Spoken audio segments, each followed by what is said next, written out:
waxay sheegtaa waxa leedahay YouTuber-kaada horumarkiisa intuu gaarsiin walaal ma sha Allah YouTube-kayga hadda subscribe waxa maraya 1350 views-kayna hadda isla socdaa 700 maraya house-ka hadda waxay iga dhiman ilaa goorma rajada ay tahay inaad buuxisid shuruudaha dhiman xiliga Ilaahay ma sha Allah aan waxaan gacan mu ka hay Ilaahay gacan ku haya soo marka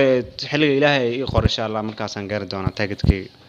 fariimaha ka heshay dadka kugu xiran maxay ka dhigan yihiin dadka aan fariimaha ka helay waxa waaye in talent leedahay hore u soo keep going ay leeyihiin soo mar walbana waxa waaye way dhiirigeliyaan oo yani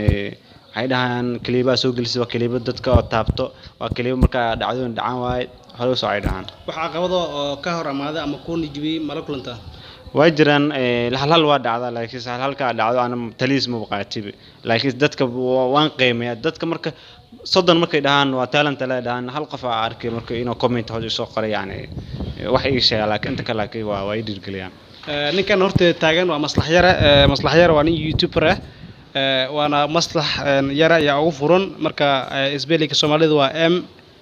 isbeeli MS LAH Soomaaliyan waxa maslax yare waa la iyo ai xaqwe marka yarana waa taqaanin waa maslax yare waa YouTuber wuxuu ku nool yahay xarooyinka dhagalaab marka waxaan leeyahay lagu soo yaac maslax yare hal la taageero marka waa maasantiin waxaan hadda ka hadlayaa YouTuber-keeda Jimcaale Yare aad baan idinku mahadcelinayaa marka waxa ninka farsamada haystan aad baan kaaga mahadcelinayaa soo dhawaad okay walaal maan thanks